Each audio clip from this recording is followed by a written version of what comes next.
Flux.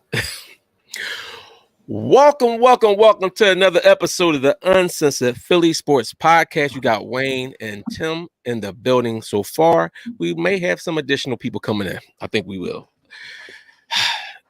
Right, Master Crab, 8 straight for the Sixers. The Sixers, this is what you want your team to be doing down the stretch. Gelling together. People start to find defined roles. We see Shake stepping up. Reed taking advantage when he gets some minutes. Yep. Tobias had a couple back-to-back games, but I'm hoping he find his footing. I'm hoping he find his footing where he can give us 17, 18 a night on average, and at least going into the playoffs. So the Toby. I mean, that's what I'm hoping for from the fourth best player. However, Maxey, bro, on the last, I think they said, was it like the last 10 games or something like that? It was like, or the last something road games, Maxey is shooting 50-something% from the floor and 50-something% from three. This is the Maxey.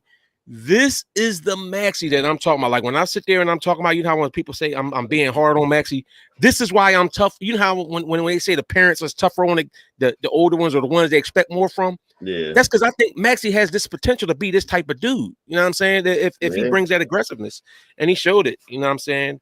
They was moving the ball around. Maxey both had like 7 assists. Bede was efficient. He got his 30 easy. Bede seemed like he get his points easier and easier every night. Oh yeah, he can score at will. I mean, yeah.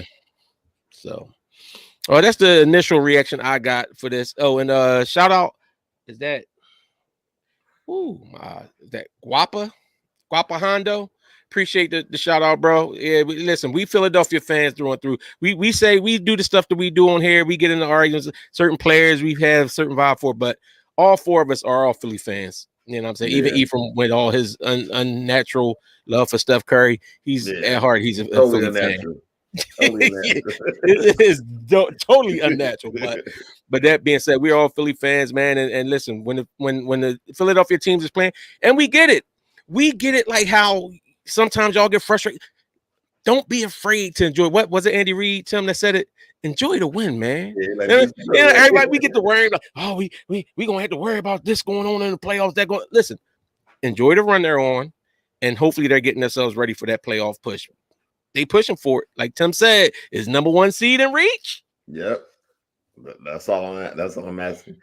All right, so as far as my takeaway from the game, I enjoyed it because, first of all, with Halliburton being out, they had no shot at winning this game at all. The Pacers.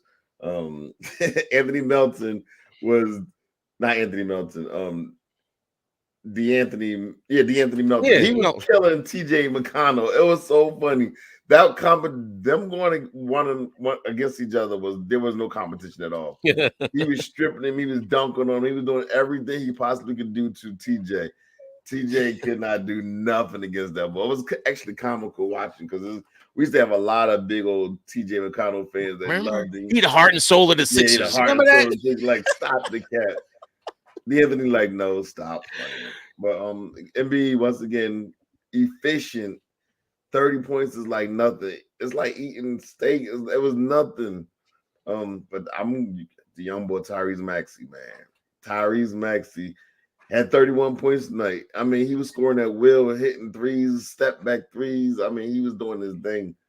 Proud of the young boy because he did get in a slump earlier in the year. He was like doubting himself.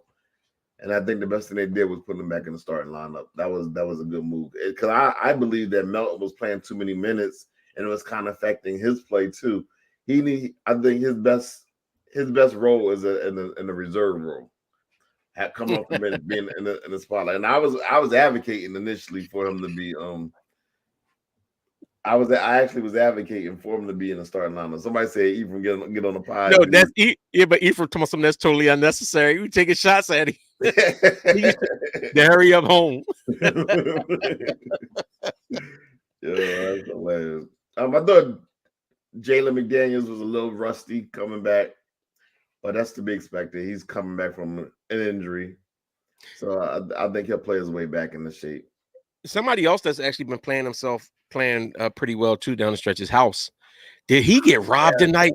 That was not a charge. That was not a charge. It wasn't. They just felt like, bad. He was like, "You want to see a dead body?" Was that TJ? No, it wasn't TJ. But Okay. he left somebody sprawl. They put a chalk outline. Yeah, Chalk outline around my man. Yo, Daniel House looked like a totally different player. Like I believe him and Jalen McDaniels gonna be fighting for minutes because both of them play well.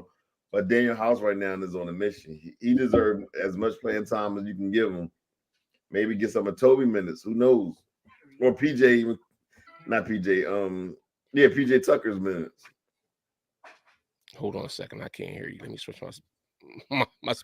my speaker died. I am glad that I think we could get so much more use for that power forward position with PJ not playing. PJ does a lot of good things, but he don't give you no points whatsoever. I think I would start a Tobias Harris and the Daniel House down low like that. All right, do I got an echo kicking in or anything? I don't see no echo. I don't hear. I'm sorry, I don't hear no echo. All right, yeah, my lower speaker died. I thought I had it charged up. Yeah, Clarence Carter said that Pacers team without Halliburton came back from a double-digit lead and slapped the Bucks in Milwaukee. You're right, they did do that the other night, and we needed them to do it. So you're right, but not against the Sixers tonight. They couldn't do it. You can get a miracle the first night. You ain't gonna get two miracles in the same week. So I like how we look. Yeah, like I said, I like the fact that this is what we're doing. We're heading into the postseason like this. So, all right. Is there anything that in particular where you see Doc is messing up? Where Doc need to tighten up on the rotations? I still think he's in the filling out stage right now. To be honest with you, I still believe that. I believe he's still trying to fill out the team. What I do know is Harrell is out the rotation, so we'll not work. He's gone. But see, and I'm saying that to say this is what I appreciate about, because I get it. Like a lot of us are worried about what Doc is going to do. Because Doc has shown a penchant for not making adjustments and everything else. But in my opinion, I think this season he is showing. He is showing. We see where he'd had certain people sitting out. Whereas though now House, he did bring House back in and is giving them minutes. He will sit PJ down and give some other guys, like at certain points he did. For a while, PJ was only getting like 15 minutes and he was giving other guys minutes. So, I mean, it remains to be seen if somebody is struggling in the playoffs, if he's going to do it. But, Ethan has been giving Shake props. He don't call him Shook Milton no more. Milton. I know. But guys, and this was my big thing too. If you remember when we did the West Coast trip, and I was saying that West Coast trip was going to be big for us because a lot of times I think we hit a little bump or something like right before we went on that West Coast. And it was like, listen, West Coast trips, like usually when teams aren't, those West Coast trips is when teams start gelling. Like teams, like the teams from the East and the Western teams when they come East. Because it's like, a lot of times you get to hang with your teammates, y'all get the vibe and some and everything else. And it looked like ever since that road trip, and remember everybody was talking, this is the tough part of the schedule. It's going to be hard for the Sixers. Sixers been handling business. Yeah. Coming back from on teams that are playoff contenders, you know what I'm saying, and winning. I mean, beat the Bucks. I would love the confidence of beating Boston. I want to beat Boston by double digits, and I'll feel real good. You see, you want to beat them by double digits? Don't we got them like one more game or something? We got one more game against Boston, but I'm looking at like on this win streak, we started out with the Bucks, and then we beat Indiana, Minnesota, Portland, Washington, Cleveland, Charlotte, and the Pacers. So we got this 8-game win streak. So I mean, it's satisfying, but we do got a nice stretch coming up ahead where we got to play Denver, Phoenix.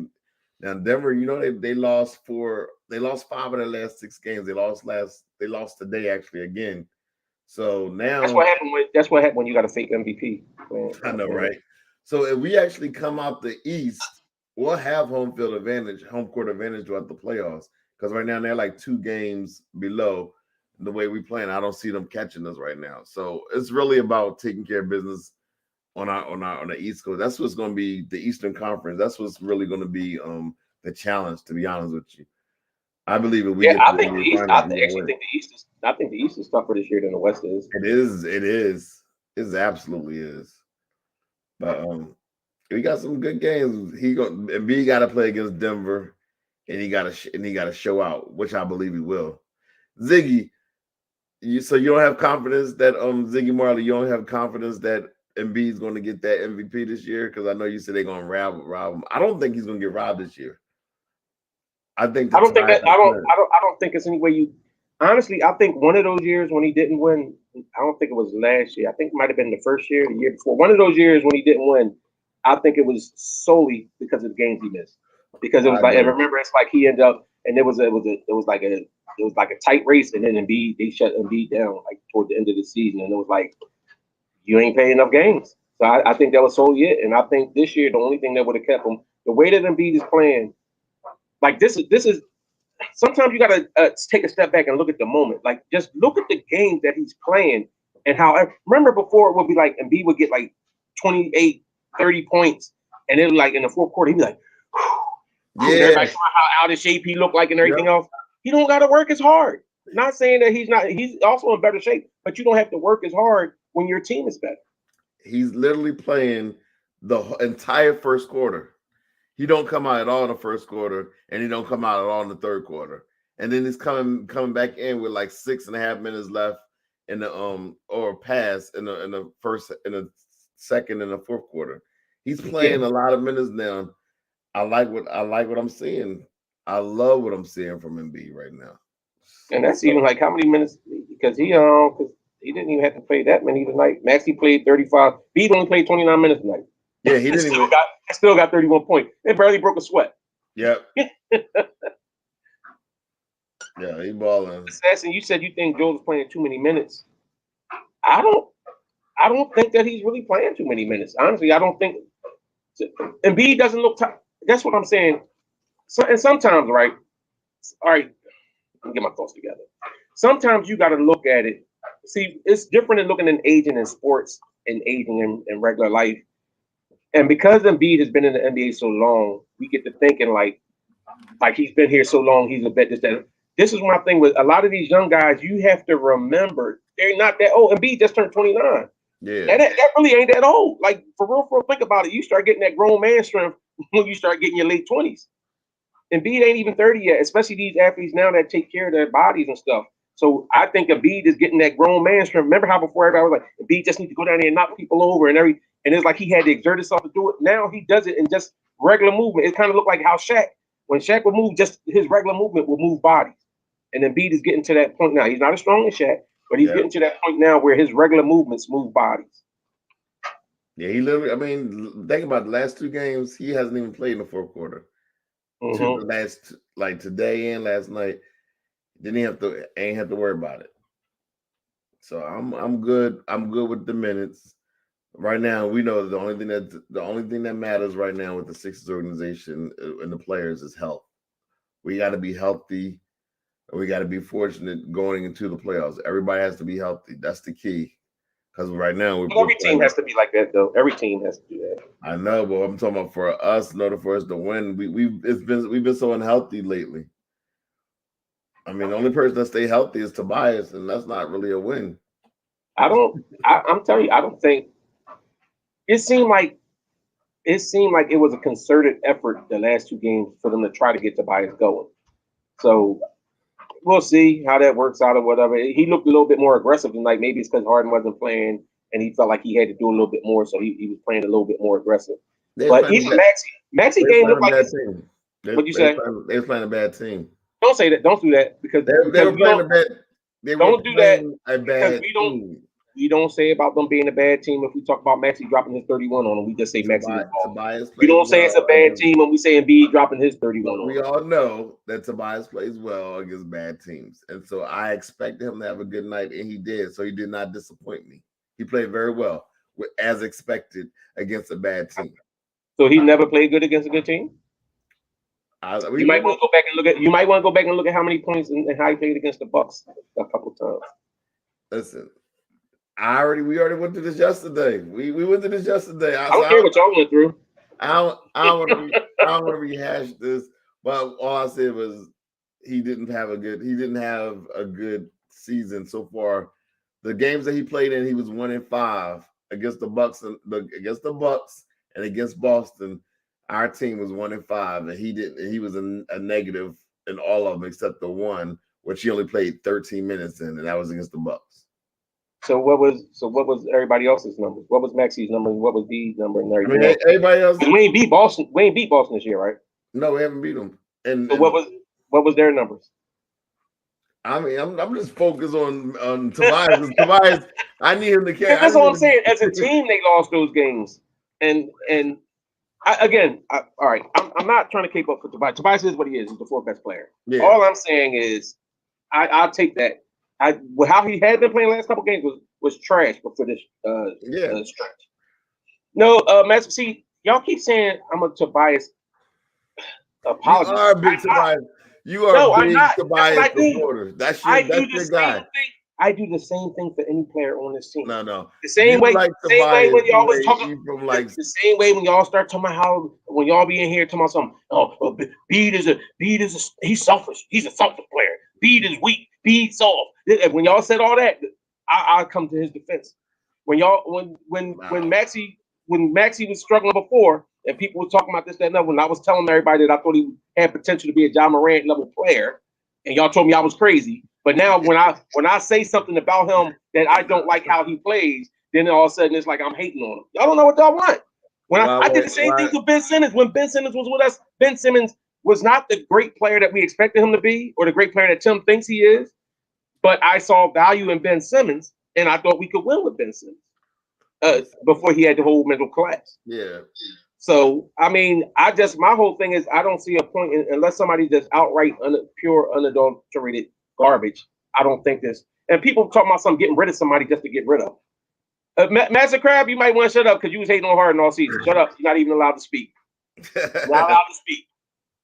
You don't get to cover beat. I'm not allowing anybody that hates on anybody on this team to speak up for anybody else. That's the problem with us now. That's why we all fall apart now. Everybody can't just erase the team.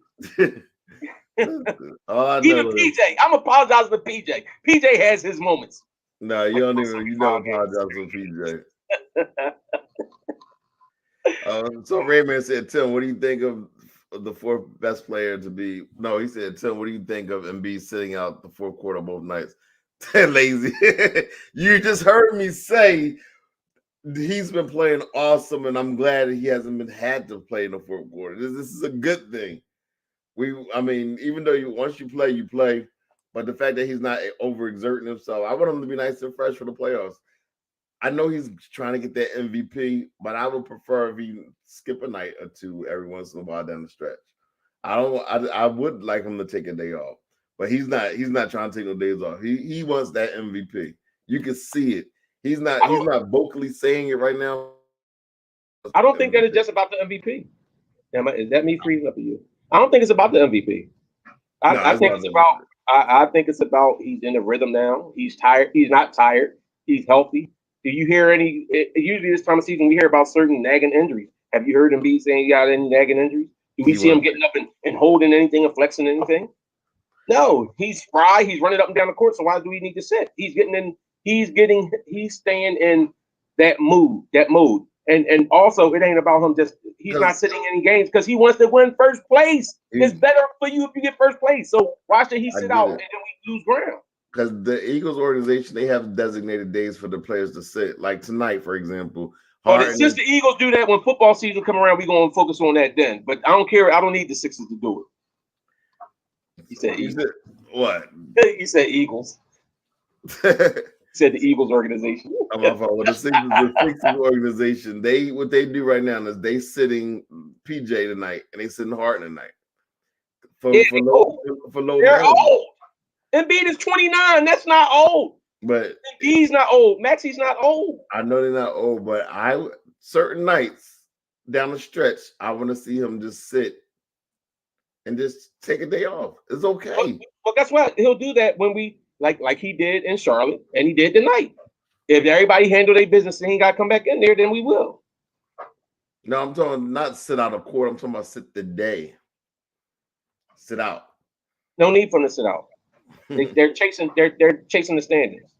I get that too, because we right now with Boston, it's clearly like that number 2 seed is clearly in reach right now. I know Boston's playing tonight, then they got a nice lead, but if they, I get why they're not resting, but for me, I kind of want to I don't want them to be fatigued going into the playoffs. I want us to go in there and just get that work, get that. Well, first off, Ample Minds appreciate the super chat. Absolutely. There's 2 wins, 2 more games played, and 2 less quarters on his body. I agree. And he still got in there. Embiid got in there, and B set the tone. And then after he set the tone, he came out. We got the big lead, and he didn't have to come back in. That I don't get that whole. If Embiid was tired, if he was wore down, if he felt like that's what I'm saying. When he's playing, Embiid does not look like he's tired or wore down. So if Embiid was looking tired and wore down, I would agree with you. But he does not look. He looks spry. You're right. You're right. I'm gonna back off. Ziggy, you talking about something? If you scared, tell him get a dog. All right. And guess what? You know what else? If we get the number 1 seed, we mess around and get a sweep, and then he get to sit a whole week and rest. Right. And not only that, we do get like a couple of days before the playoffs start, because don't they got that playing tournament with them? Yep. So all right. I'll back off on that statement. As long as he feels like he want to go, then let him go. Let him rock on. But honestly, I'm serious. He never looks tired. Right now, I can honestly say he looks different. He does. So does the Bull, Maxey, Tyrese. They put up these stats in the game. I thought it was wonderful. They said in the last 7 road games, he's averaging 24 points, 57% shooting, 57% from 3-point land, and he's making about almost 4 a game, and 3 assists. That's Maxey. Yeah, he's stepping up. He's balling.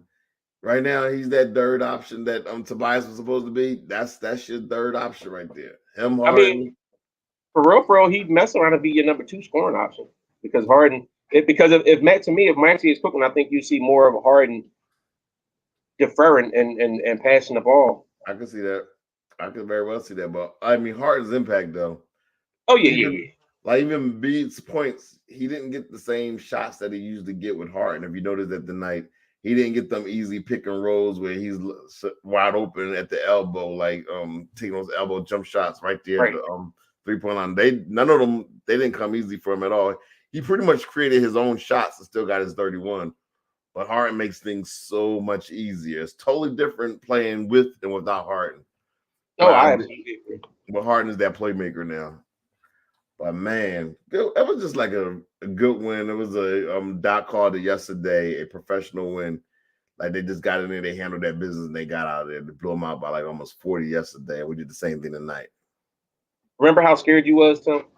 See, here y'all go, try and bring remember how scared you? I'm talking about before the game yesterday. I was all scared. I wasn't scared. I was just like, first, what was Charlotte? No, remember when Embiid, going into that game and Embiid was like, yeah, we need to get up on him early, and then that way I can rest in the fourth. And he was like, oh, he talking trash. We gonna get spanked. We gonna get beat by Charlotte because B talking trash. He talked that talk and they walked that walk. We don't need Harden, really? Oh, yeah, you know he trolling. He just a hater. He just hate just to hate. Cocaine is a hustle drug. Axman said Jokic is a fraud. Exactly. No Halliburton Nuggets lose. No Halliburtons tonight. Man, I lost it. Went up. Yeah, I mean, we had Halliburton was playing with them the other day, and they didn't we sweep them this season? Who? The Pacers? Indiana. Yeah. I don't know. I think they beat us once. I'm not sure, but I believe we lost to them once. Hey, listen, I'm gonna keep it a bean. MOT. You know, I'm gonna call you on it. But no, honestly, it's fun watching this team play. This is a good spot to be in. Yeah. And the spot that I'm talking about being in is when you play a team like this and the game is boring. Like the game gets boring at a certain point. Yes. Because this is how it should be when your team is that good. And the Sixers look like they're that good. Like they really are. That tandem of Embiid and Harden, even against some of the best teams, you see it working. It's something difficult for them to stop. So then if these guys can actually hit their shots, if Toby can get back to hitting at that 40% clip from outside on that corner like he was, you know what I'm saying? If Yang hits that open shot when he's out there. I'm not counting nothing. I'm not counting anything for Toby. Nothing. All I'm saying is that they just hit the open shots when they get them. If Melton go ahead and keep hitting open shots, if these guys hit those open shots, they're going to get open shots. When you got when you got B, Maxey, and Harden, the rest of those guys are going to get open looks. That's what it's going to come down to. The rest of those guys getting those hitting those open looks. So you I agree, Red man. This team looks like, and before this stretch, like remember everybody was talking, oh, this is going to be a tough stretch. This is going to show this, that, and other. Now we beating some of the teams, and some people are like, well, it was only such and such. It was only such and such. Well, here's the thing. It's not like back-to-back nights. It's not that everybody told us what it was when they did the strength of schedule, they just found out that we had the toughest schedule out of all the teams. So it was like the proof was in the pudding. It's like we knew we had the toughest schedule. Fortunately, we handling our business though. That's the thing. We're actually handling our business. But when it came down to the second half, they were saying we played all cupcake teams early on, and now we're playing the same teams that they said was going to be tougher, and we're still beating them. We're dominating. Yeah, it's funny how they try to make stuff up. It's like, oh, well, Boston is coasting now. They're not really worth. Ain't nobody coasting. Boston, the Sixers, and the Bucks all know how important that number one seed is. Because if you get that number one seed, then that means for the most part you're not going to have to worry about playing either the other two that in that second round.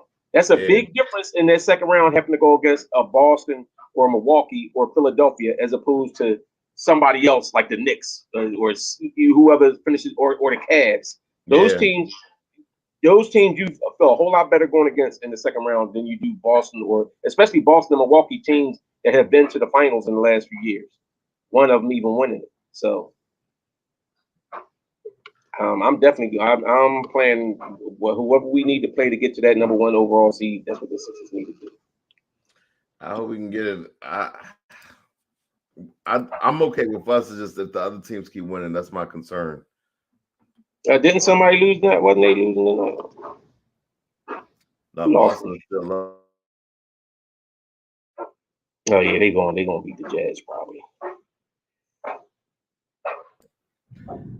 Jamar talking something. I'm still hating on Toby. Yeah. Yeah, he is. Listen, because I know Tobias.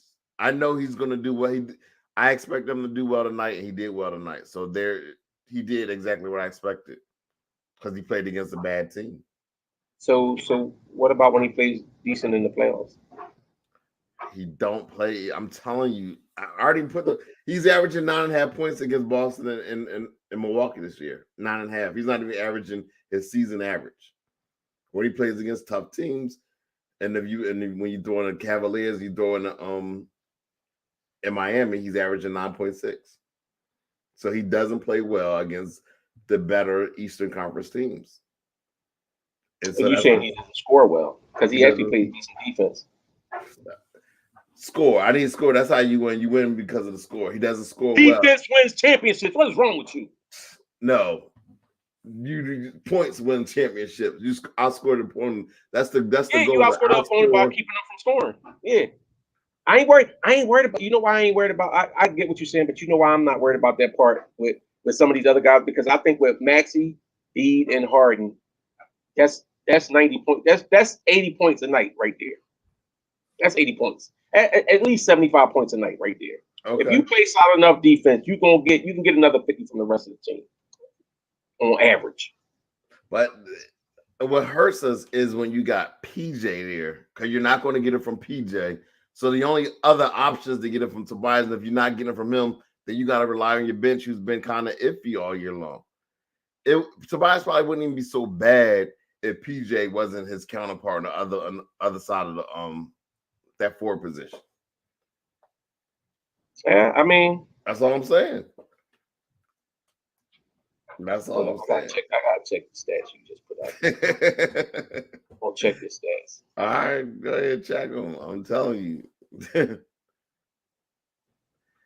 Embiid had 7 assists and 1 turnover.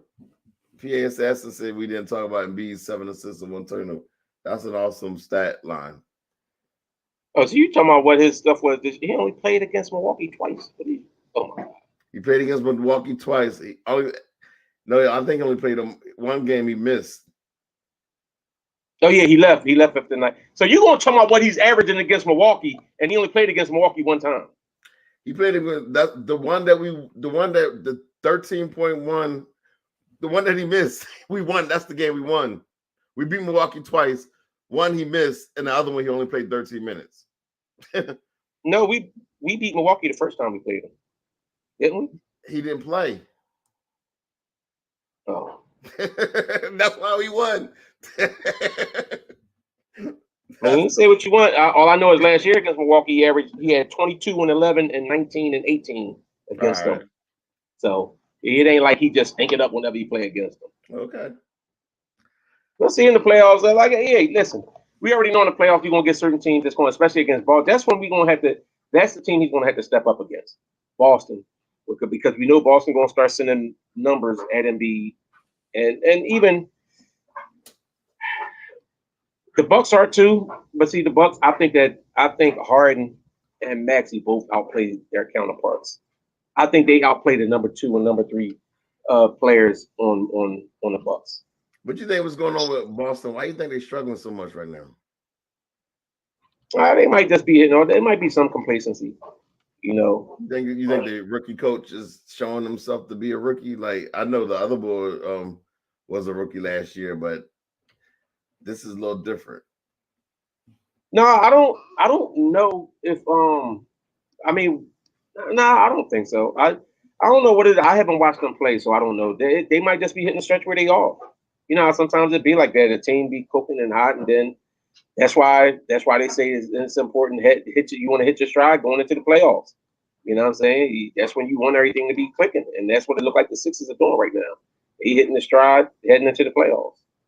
I also think Marcus Smart kind of he hasn't really been himself either this year. You told me he was better than Toby though. He is, but I'm just saying for some reason after he was injured a little bit and he hasn't really been the same after the injury. Then you got Marcus Smart. So they look like they're struggling. And Tatum, remember Tatum was the lead. He always was one of the leaders for the MVP early on, but he looked like he faded a little bit too. But Tatum kind of does this every year, and Tatum's a great player, but he goes through stretches where he's like he'll go through certain stretches where he looks like Kobe, and then he'll go through other stretches where he look like Toby. Yo, from Toby to Kobe. Exactly. I just hope next time we play him, we play the Toby version of. Actually, the last couple times we played him, Tatum didn't really get off against the Sixers. A prophet once said Boston burned from the championship run. That could be a possibility too. They had a really long season last year. Think about that. They first round, second round, third round in the NBA Finals. So that's a possibility. Yeah, but I mean, nah. They're a young squad. I don't want to hear nothing about none of these young teams being. But it could be heading into the playoff. It might be a point where you tired of the regular season. Like, man, let's hurry up. We just want to get to the postseason. And hopefully they feel that way and they relax and we somehow manage to get the number 1 seed or at least the number 2 seed where we have home court advantage against, whoever. Oh yeah, Clarence Carter. You said Boston needed the buzzer beater to beat us last time. Yeah, because remember Tatum struggled that whole game, and then he just hit that buzzer beater at the top of the key. That's right. So I mean, we probably should have had that victory under our wing. Right? That's a good point. Toby had 18 against Boston. He had 19 in the last game against Boston, and he had 18 in the game. He had 19 the last game. The game before that, he had 4, and then the first game he had 18. So what's this you talking about? He averaging 9 points against Boston this year. He averaged 9 points. He's not. I just told you what his numbers is against Boston. No, I put the numbers with Boston and Milwaukee. I put up the two of the games. He only played 1 game against Milwaukee. The average is the average. He played 5 games total. And I don't know what kind of way you did the averaging. You might need to recount. Do it. Bro, he had 18 in one game and 19 in another game. And 4 in another game. Okay. That don't average out to no 9. And then had 7 in another game against whatchamacallit. Against who? The Bucks. That math ain't mathing, Tim. That math ain't mathing. Okay, I'll show you the figures. Yeah, show your work. You're gonna show do your work.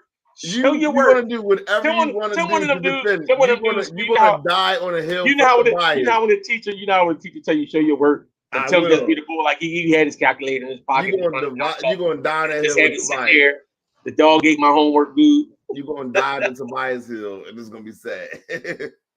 No, I don't. No, I'm not. He's the fourth best player. As long as guess what? And as bad as he is, and as bad as people say Doc's rotations are, and everything else, the Sixers are balling. So evidently, maybe Tobias is doing enough. Evidently, maybe Doc is pulling the right strings, and when he putting people in, taking people out, we complain that he don't play certain players. That Sixers is winning. Evidently, something working. We're winning, but the higher you get, the tougher it gets.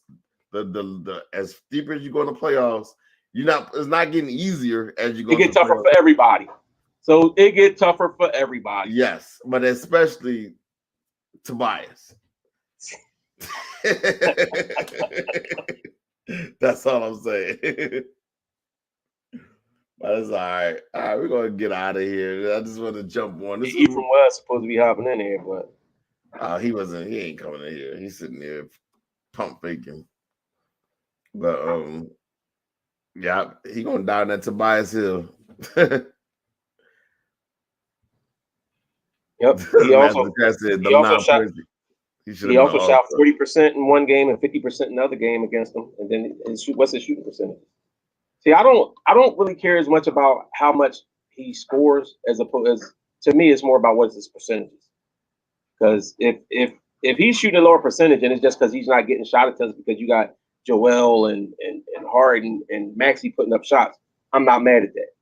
Now, if he's just straight bricking the way that he had been the 2 games for these two, then it's a problem. If you just shooting and bricking, you can't be shooting no 30%, 38% or something like that. And you can't be shooting that. First of all, he get gun. He gets scared. Once he missed that first 2 shots, he shook daddy. He don't got that ice. He don't got that conscience where he don't have a conscience. He's not like Kobe, where Kobe missed the first 10 points, 10 shots and don't care. That's not his mentality. He needs to get. Everybody shouldn't have that mentality. He needs to get going. Shooters do. No, everybody shouldn't have that mentality. You know what happened? When you talk about them shooters had a mentality, that's when you had dudes like Trae Young shooting like 33% from 3-pointer or something like that. I'm a shooter and shooting Jones from like half court. But if you're a shooter, the goal is you got to be able to shoot. This dude will come on and while we're about to wrap up, that he want to show up. Oh yeah, Ephraim, I'm here. Ephraim, it's whatever. We gonna do it. Oh, Dad, go ahead, you add it. Go ahead, you add it. What up? No. Let the show begin. the vanilla milk dud. What's up? Yo, it's a couple things I have to get off my chest. I mean, y'all did a good show. No hate.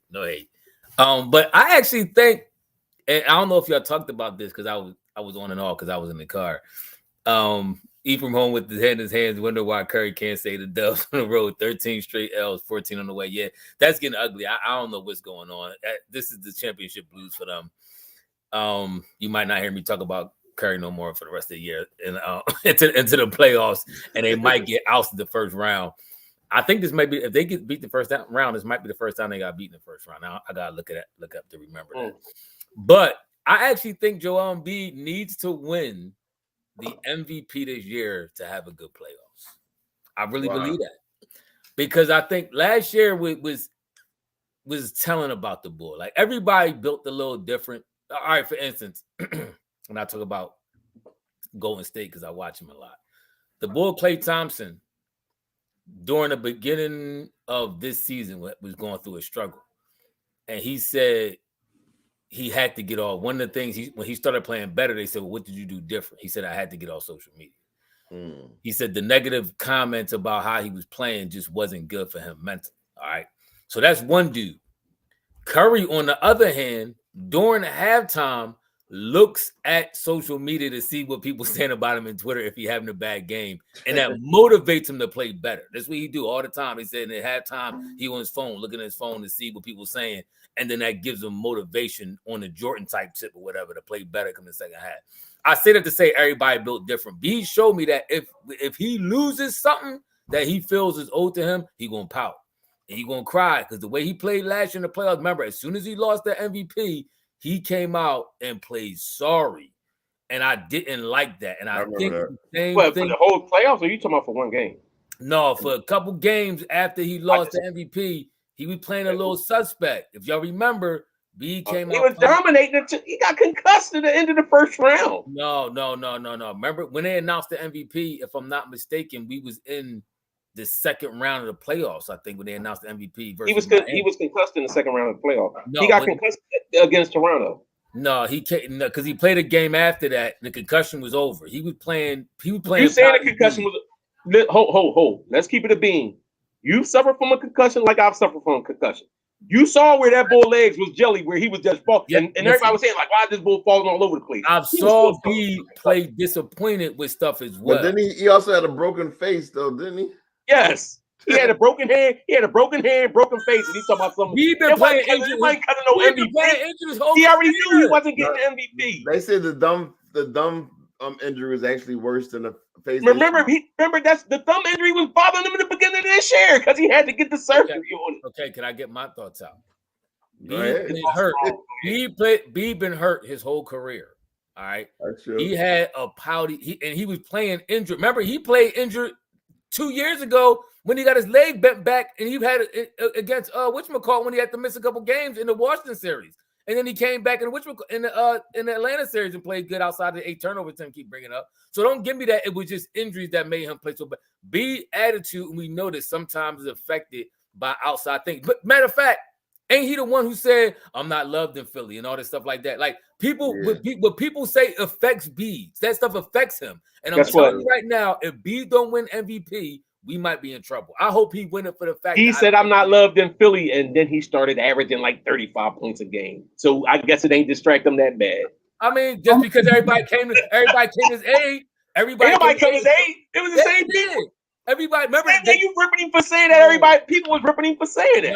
No. We at the game, everybody started cheering MVP that very next game. We used the free throw line. Everybody always cheer MVP for. That's what I'm saying. But they even made him feel a little better. They came in there and caressed his ego. Remember, the airplane dude.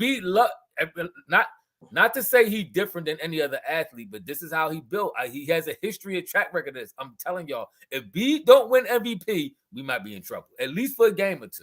But we'll see. I actually think it's the exact opposite. I think if he doesn't win it, I think he's coming out playing more of a vengeance. I think that's why he's playing now, just because the fact that everybody was sitting there. Remember, everybody was talking about Joker was the favorite, and every time everybody started to ask him something about it, and he's like, it is what it is, and I think he lost it. He's like, he's going to show y'all if y'all don't give it to me, it's on y'all because y'all blind. Hey, Prophet, you remember that? I remember that last year. Now, listen, hey, X-Man, I'm not hating. This is not hate on B. B is playing. I'm the one who said B. Correct me if I'm wrong. I think I was the first one on this panel right here and probably in the comment section that said B is the best player in the NBA. It was all me. that Giannis talk that y'all was trying to do, can't hit his 12-foot jump shot to save his life. I will say that. I will continue to say that till he gets one. Bede is tapped into a level, a Neo-type Matrix level. He's seeing the Matrix in code now. He's seeing everything. He's tapped into another level where he's unstoppable. He's unguardable. He could take you down low. He can actually hit you with the mid-range. I actually think Shaq a little bit, and I think he's a little bit concerned about Bede coming at his legacy a little bit as one of the greatest big men of all time. If B start winning championships, I'm telling you right now, let B win 2 championships, he might leapfrog the bull Shaq. I'm telling you. And I think Shaq know that, and Shaq a little threatened by that. But I say all that to say, that's a strong statement. I do think 2001 Shaq, and B hasn't reached that level yet. This B right here. Shaq has never scored more than he's never averaged 30 points a game for a season. 2001 Shaq. He averaged like 29 points a game. So if you had a chance to take Embiid today or 2001 Shaq, who you taking? I might take Embiid. If you talk about playing in this game nowadays, I'm taking Embiid. Taking Shaq. Dog, this Embiid is shooting 85% from the free throw line. Exactly. He got to be shooting. I'm telling you, his mid range got to be like 60%. That Shaq was not going to win without Kobe being the closer on that team. I got to look up his stat for 2-point field goals, not including his threes. For 2-point field goals, he got to be near 60%. His mid range is as automatic as Kevin Durant's. It's incredible right now. I got to see what get the detail. I got to deep dive. Tim, do that spreadsheet you did when you hate on Toby. Go get the spreadsheet and deep dive on Joel Embiid's mid-range shots and let me know where it's at, because it has to be. They said Kevin Durant is the best mid-range shooter of all time. He had 3 seasons. They said in the history of the NBA, only 3 times has somebody shot over 250 mid-range jump shots and averaged 55% or more. And Kevin Durant did it all 3 times. He's the only person ever to do it. He's the greatest mid-range shooter of all time. Embiid right now is on that level. I'm telling y'all. Right. If he will start winning championships, he will leapfrog Shaq. I'm telling you. But for me anyway. Y'all think? What about y'all? What is these rumors about Harden leaving at the end of the year? I can't see him. I don't see him leaving. Before I was thinking he would leave, but his best chance to win a championship is with Embiid versus anybody else. Oh, absolutely. I mean, Houston got a lot. Houston got a lot of talent over there. They got a lot of talent, but they don't got a Joel Embiid. I agree, but they've been beating some. Houston's been beating some pretty good teams lately. Like they developing. That being said, I agree with you. I think that his best chance to be here, but Harden loves Houston. I think where smoke is fire, so it is something to it. But I also think that he wants to be paid. He's going to want to be paid big time money. This is for his last big contract, and he took a pay cut this year. So, hey, man. See, everybody talking about they hating on Harden and want to see, okay, get Harden out of here, this, that, another. That's not going to be easy to replace that. You talking about the league leader and assist? Hey, X-Man, I'm not trying to nitpick. I just had the thought. That's all. I'm just throwing the thought out there into the conversation. That's all. I just remember last year, and I just started thinking about the MVP because I said in my mind as I was driving home from a quick run to the store, I said, you know what? I don't really want him to win MVP because I remember last year, I said most of the times, let me backtrack. I said I don't want him to win because I thought most of the times the MVP all the time don't win the championship. But then I thought he may need to win the MVP for his own mental countenance. So you really haven't been thinking about this except for the last 20 minutes. Yes, that's what I'm saying. This is how thoughts come to me. Things come to me like this. So I said, you know what? Okay. He may need like Rain Man. Somebody threw change on the floor. I started counting like there's $1.50. That's how my mind works. It's how my mind works. It's scatterbrain, but it put everything together real quick. I'm telling you, I think he may need to win this championship. But real quick, Embiid is shooting this year. Now, I don't know if this is particularly mid-range jump shots because I know this stat includes like down low dunks and all that. But for 2 points, he's shooting 57.8. So he's shooting 58% from 2-point field goals. The most he ever shot in his career. The most he ever shot in his career before this was 54%. That was in 2021.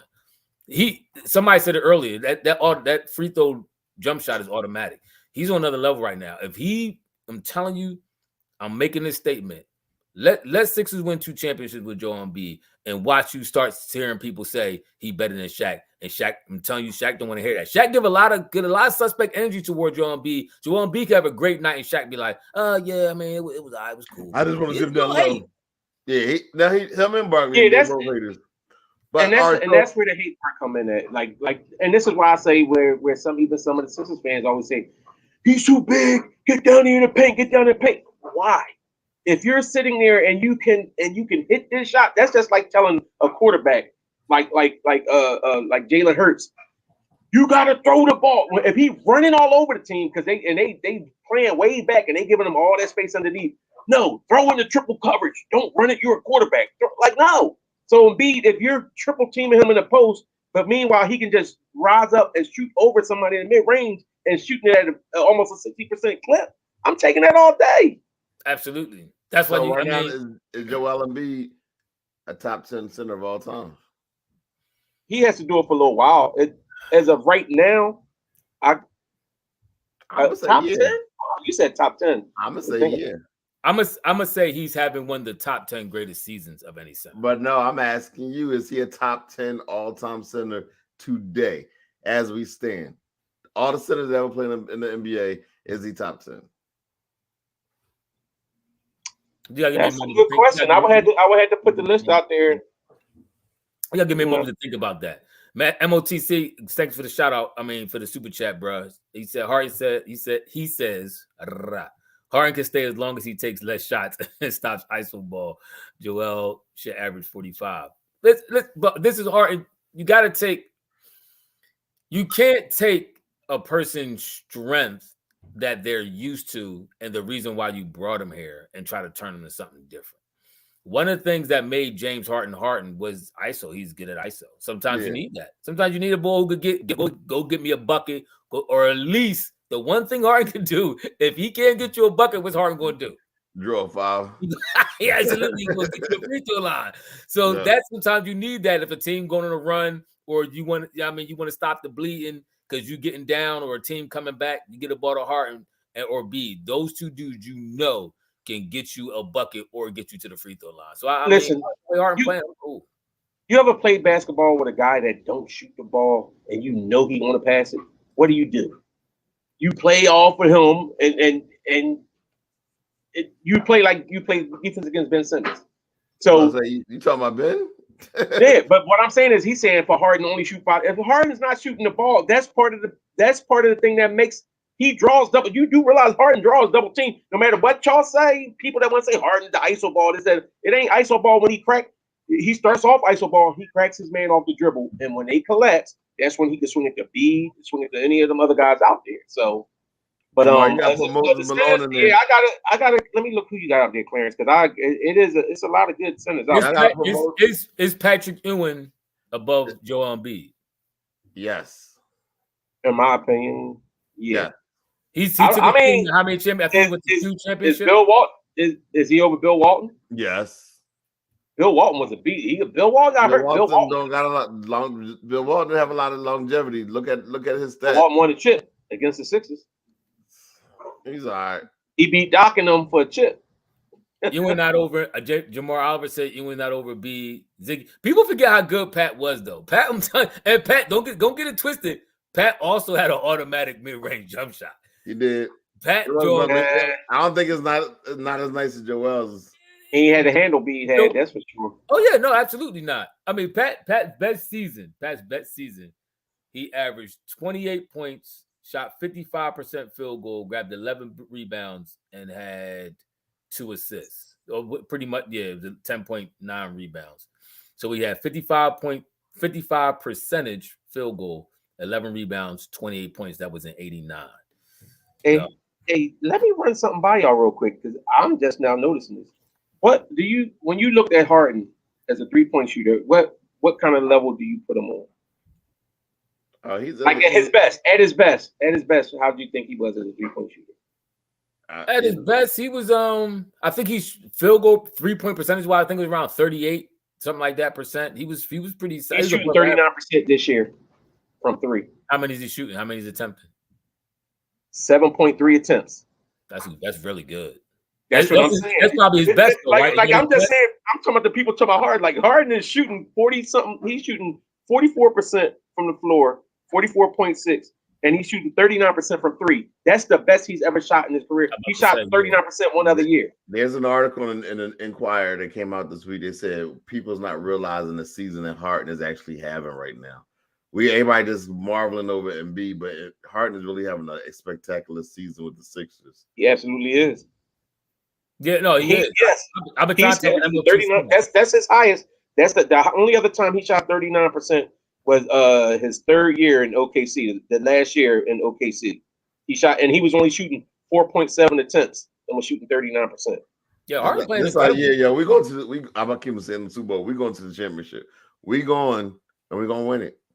Even when he was with Brooklyn, remember when they was talking about him possibly being MVP? He was shooting 33% from 3.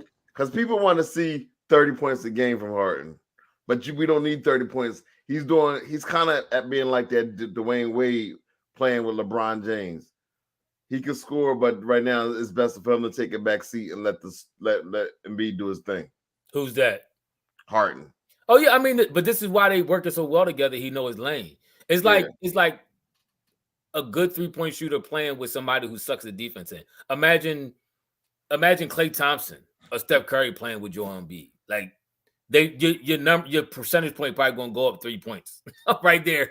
You gonna get so wild of a shot. All the defense is sucked into Joel Embiid, so you gonna kick it out to somebody who's wide open. Yeah, I mean, so this is why him and B are a perfect yin and yang with each other.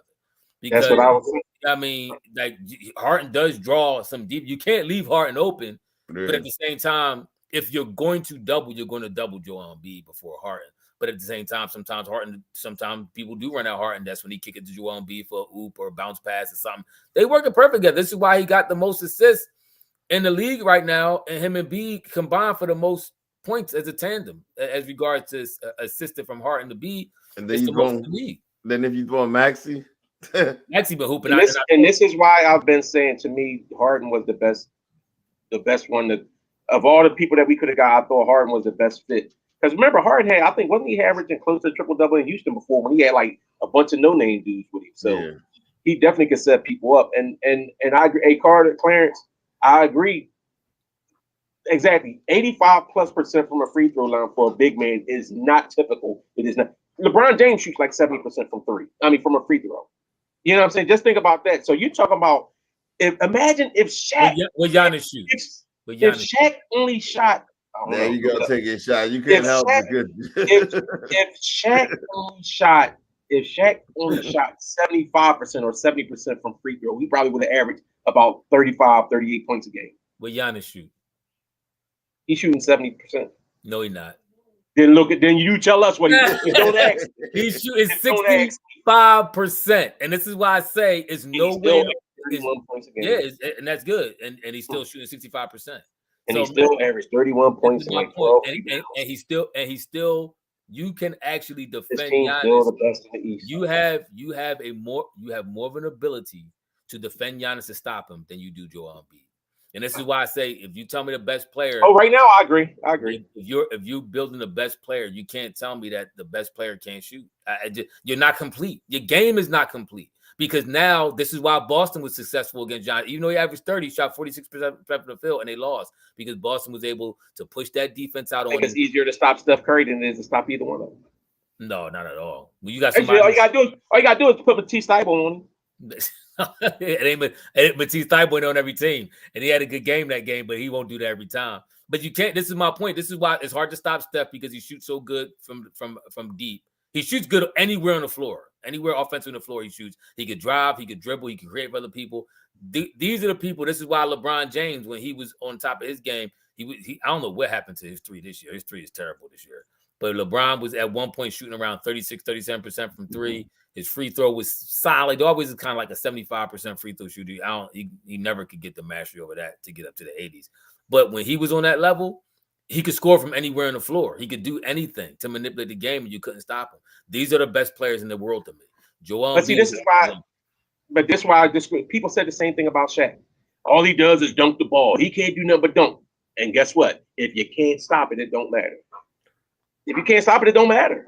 So no, I hear you. No, but that's my thing. When you finally run into a team that can kind of stop you. But nobody can stop Shaq. He shot 57% from the field and was dominant. So just because you taking the only difference with Shaq had Kobe and he had Wade with him. So for Shaq, to Ephraim's point about like how he's making about Giannis, Shaq wasn't the one with the ball in his hand down the stretch of the game. That's what Kobe did. That's what D-Wade did.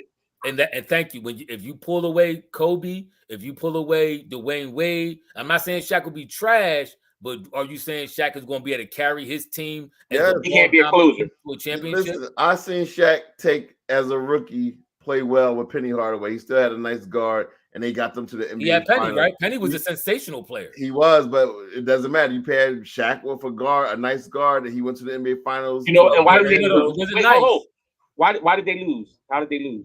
He was a young squad. I'm just saying when they lost against Chicago, wasn't it Nick Anderson? Because the guy that's supposed to be your free throw shooter that you was going to because Nick Anderson is the Tobias Harris of our squad. They lost against that was Houston. They lost to, and Nick Anderson choked on them free throws. But was it against you? Yeah, I wasn't sure if it was. That was Houston. That was only one game. They got swept that series. It's not saying they would have won. They might have won that one game, but it's not saying they would have won the series. They actually got swept. So I mean, listen, Shaq is dominant enough to create havoc down low, to draw defenses in and all that kind of stuff like that. But if you happen to get a big enough big man who can force him out a little bit, it limits his offensive capability. But nobody could ever do that with Shaq. No one. There was a couple that was tough. That made it tough on. How many championships Shaq win? Yao Ming actually used to make it without a dominant guard. No one was physically as dominant as Shaq. Shaq overpowered everyone. There's nobody that came and said, they gave it to Shaq. It just didn't happen. Just didn't happen. Shaq lived his entire life. Why did he lose to Houston? Because he was a young boy. Because Hakeem gave it to him. No, but you're telling me we can't stop him. This is my point. No, wait. Did to answer your question, what he said, nobody could say they gave it to Shaq. Why they lose to Houston? Because Hakeem gave it to him. Yeah, I mean, but that's my point. That was first of all, that was different because why did they lose to the Bulls then? Shaq got Keith. Ben Wallace didn't stop Shaq. I think we had that discussion. I think we was talking about that. Ain't that the series we was talking about? Shaq actually shot good field goal percentage, but he only averaged like 24 points a game that series. He didn't average over 20. I think it was like at most it might have been 26. It was because I think that's the year when Kobe was trying to prove it with his squad and he was jacking up everything. And what did Kobe do? Kobe started not really shooting like that, and that made Shaq try to have to shoot, and Shaq couldn't get 30 on Detroit. That was an interest. That's what I'm saying. So you're saying Shaq was so unstoppable, but they lost to lost to Houston, and then the following year they lost to the Bulls. And the Bulls' biggest man on their team who played Shaq was Rodman. But Shaq was a force. Don't get me wrong. But if he had an outside jump shot, he would have been way more effective. Same thing I say about Giannis, and this is why Embiid has put up the numbers he is, because he actually is a complete player that can shoot the ball. You can't foul him. They had to take Shaq out the game in crucial minutes of the game. They probably going Giannis. The only reason why they could keep Giannis in crucial minutes because every now and then this dude will go like 10 for 10 from the line. Well, that's what I'm about to say. In that Phoenix series, that was their whole mindset. We want to foul. They wanted to try to Ben Simmons in. He had the one game either in that series or the series before where he struggled from the free throw line, and they started trying to do the hack of Giannis, and he started knocking them down. So that's clutch. He stepped in the clutch and was hitting them. I'll have to agree with that. That man scored 50. The only thing about Shaq that's kind of corny because he tried to talk about the players not playing, and he missed a whole lot of games every year. It's not even fun. It's like I didn't think Shaq ever played 70 games in his career. He did. That's what the old heads do. That's what the hating old heads do, though. They forget about when they were playing. How many times? He played 81 games the first 2 years, then played 79. Then after that, I don't think he got past, and he played 79 1 year. But then he got a 54, 51, 60, 49, a lot of 67s, 28 1 year, 33. So that's what happened when you just throw your body around all year long. And you just when everybody that wanted him to play like Shaq. That's what happened when you just throw your body down there and getting beat up and chopped on all game. It wears you down. I don't care how big and strong you are. It wears you down. Hey, X-Man, hey, Jamar Oliver, is not Giannis hate to say what the reality is. He cannot shoot. Like, I don't know why y'all act like that's something that, for one, that's news to everybody, or y'all act like it's something that's not important to the game. Like, that's important to be able to shoot the basketball. For me to say this player is the best player, your game has to be complete. For instance, most people who call Jordan the GOAT, they defend all aspects of Jordan's game. He had the mid-range. Even sometimes Jordan surprised you, hit 6 straight threes against Portland. He shot solid from the three. Jordan could pass. He could rebound. He could defend. Jordan was, in most people's eyes, the most complete player ever. That's why he's the greatest. And he also was clutch. This is why LeBron James has been, since Jordan retired, the only player really to rival Jordan because LeBron can do it all. He's probably, in my mind, the most complete NBA player ever. But this is why that means something when you can do everything. So I think him and Ben. To tell me and who to tell me that he's a great player, I'm cool with that. But to say he's the best player in the league, a league that has Joel Embiid in it, LeBron, KD, Steph Curry, you got to be complete player. He's not complete to me. Great player, but he's not complete. All right, we're going to wrap this thing up. This was fun. Hey, X-Men, didn't he close out Boston last year? It's funny how people bring up Golden State like the 8 years ago when Steph had a bad finals. The last 2.5 games against Cleveland, people like hold him to some standard. He's been to 5 championships since then. So I mean, pick one. He got 4 rings. The last one he just went to, he had a monster finals against the defense that actually strapped KD, that did a great job against Giannis, knocked off Miami. That same defense that was one of the best defenses in the league that year, Steph went off on. And he only got 1 finals MVP, so it don't matter. Hey, listen, X-Man, you saying Brown would have stacked that. See, this is my other thing with LeBron, and neither one of them are my favorite player of all time. LeBron played against dynasty. All except for one of the teams that LeBron faced in the finals was a dynasty. All except for now that loss to Dallas, that was a bad loss. But other than that, San Antonio was a dynasty, and he lost to them in 2 separate times or whatever. The Golden State's a dynasty. These are the teams that Brown was going up against. What dynasty Mike face? Listen, I agree with Wayne with that with Brown. People don't give Brown a credit for how great he was or how great he is and was. But when did he choke against Toronto? He lost Klay Thompson and Kevon Looney in that series. They went all the way to the final. Remember, they lost KD in two series before that. They lost him in the Houston series. Steph closed that series out with a win. They went to Portland, swept Portland.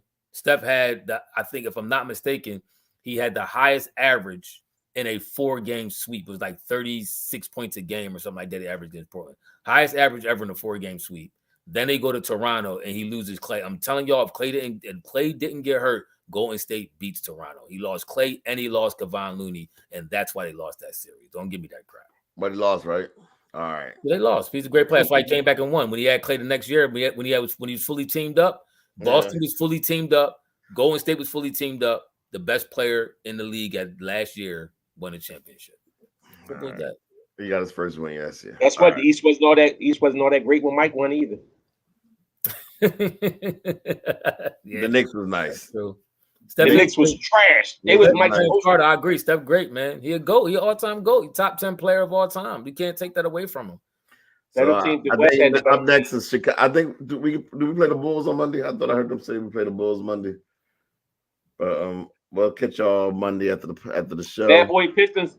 Mike couldn't beat the Bad Boy Pistons until don't forget to started getting hurt. Like the video, comment, share the video. If y'all get a chance, share it on all your pages. He did. He built Rodman. Remember he went and got Rodman?